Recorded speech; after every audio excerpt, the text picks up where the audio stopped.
ta parole au quotidien nous nourrit et nous donne vie. Seigneur, ta parole au quotidien nous nourrit et nous donne vie.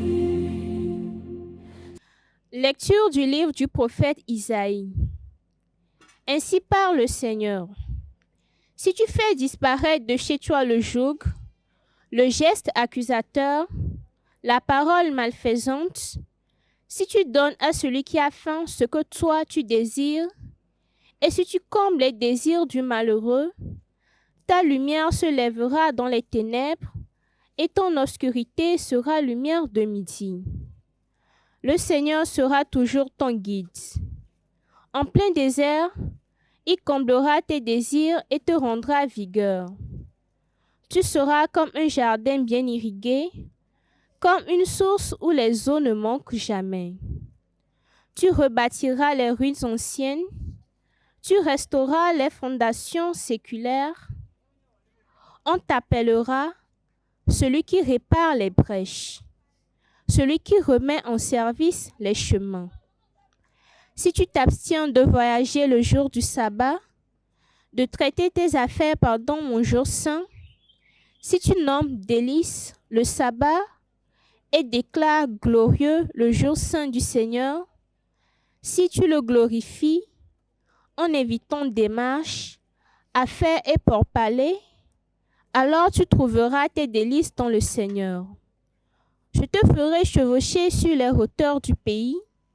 Je te donnerai pour vivre l'héritage de Jacob ton père. Oui, la bouche du Seigneur a parlé. Parole du Seigneur. Nous rendons grâce à Dieu.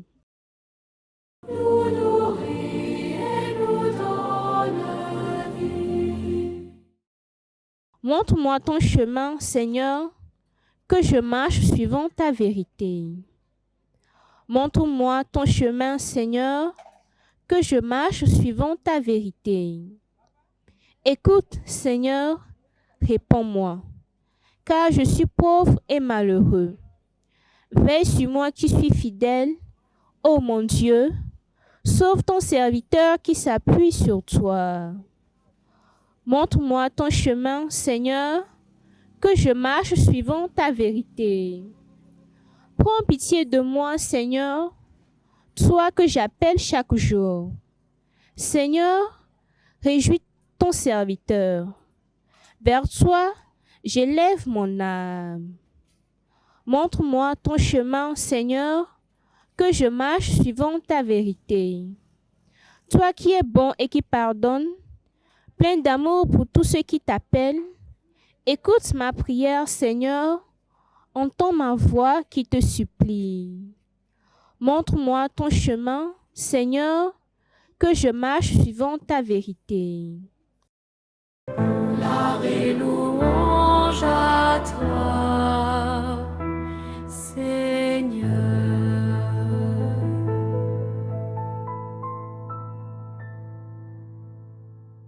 Je ne prends pas plaisir à la mort du méchant, dit le Seigneur. Qu'il se détourne de sa conduite et qu'il vive.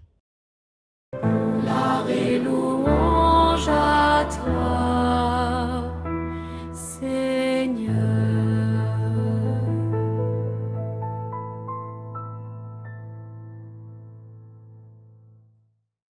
Le Seigneur soit avec vous et avec votre esprit. Évangile de Jésus-Christ selon saint Luc. Gloire à toi, Seigneur. En ce temps-là, Jésus sortit et remarqua un publicain, c'est-à-dire un collecteur d'impôts, du nom de Lévi, assis au bureau des impôts. Il lui dit, « Suis-moi. » Abandonnant tout, l'homme se leva et il le suivait. Lévi donna pour Jésus une grande réception dans sa maison. Il y avait là une foule nombreuse de publicains et d'autres gens attablés avec eux. Les pharisiens et les scribes de leur parti récriminaient en disant à ses disciples, « Pourquoi mangez-vous et buvez-vous avec les publicains et les pécheurs ?» Jésus leur répondit, « Ce ne sont pas les gens en bonne santé qui ont besoin du médecin, mais les malades. Je ne suis pas venu appeler des justes, mais des pécheurs, pour qu'ils se convertissent. » Acclamons la parole de Dieu. Louange à toi, Seigneur Jésus. Gloire et louange à toi, Seigneur.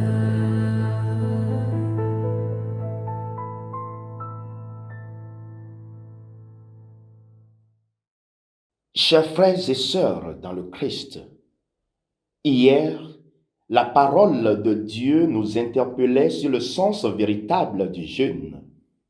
Elle nous rappelait qu'un vrai jeûne n'est pas seulement une privation extérieure, mais une démarche intérieure qui nous met en profonde communion avec Dieu. Le jeûne authentique nous insère dans une relation vivante avec lui. Il nous rend disponibles à sa présence. Voilà la vraie conversion. Laissez Dieu habiter notre cœur. Aujourd'hui, la première lecture, toujours tirée du livre d'Isaïe, nous montre les fruits de cette conversion. Dieu promet une restauration, une transformation. Il dit en substance, si tu fais disparaître le joug, la menace, la méchanceté, si tu ouvres ton cœur à ton frère, alors ta lumière se lèvera dans les ténèbres. Ne le chantons-nous pas souvent?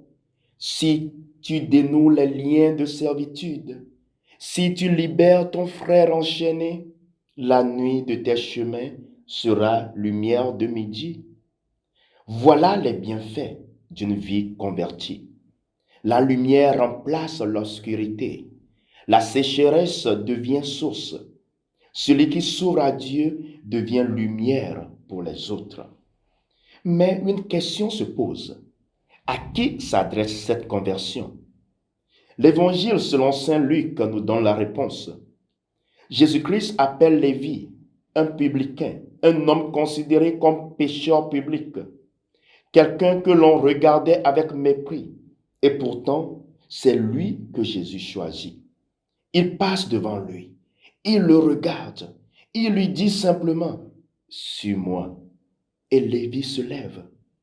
Cela signifie que la conversion est possible pour tous. Peu importe notre passé, peu importe nos erreurs, peu importe notre réputation, Dieu n'appelle pas seulement les parfaits. Il appelle ceux qui acceptent d'ouvrir leur cœur. Frères, sœurs, Dieu donne toujours une chance de revenir à lui. Et c'est toujours lui qui fait le premier pas. Comme avec Lévi, il passe, il regarde, il appelle. Aujourd'hui encore, il nous appelle.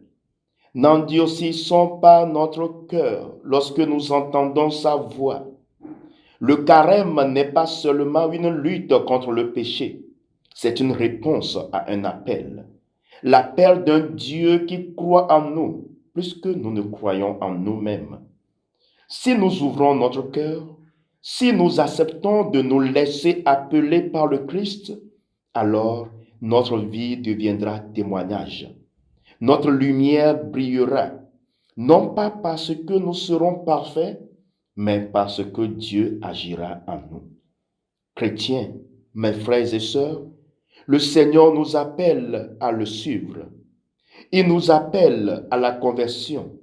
Levons-nous comme Lévi, quittons ce qui nous retient, ouvrons nos cœurs et marchons à sa suite. Bon et saint temps de carême à tous. Amen. Seigneur, ta parole au quotidien nous nourrit.